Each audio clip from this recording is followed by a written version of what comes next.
Sa gitna ng syudad ng Maynila, may isang kalsada na kilala sa mga kababalaghan at nakakahindik na kwento. Ang Balete Drive.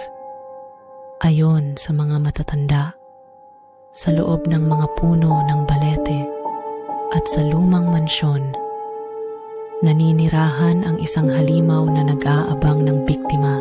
Isang gabi, si Liza ay napadaan sa kalsadang iyon. Hindi alintana ang panganib na naghihintay.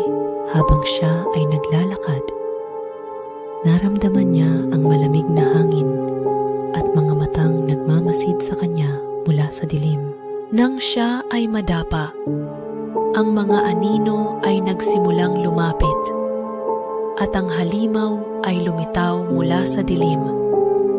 Isang nilalang na hindi maipaliwanag ang anyo. Ang halimaw may mga matang nagliliyab at katawan na puno ng sugat, ay humarap kay Liza. Handang lapain siya. Sa huling sandali, nagawa ni Liza na makatakas. Tumatakbo patungo sa kaligtasan habang ang halimaw ay nawawala sa dilim.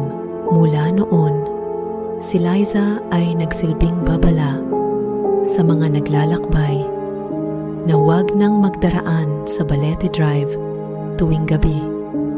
Dahil ang halimaw ay nag-aabang pa rin ng susunod na biktima.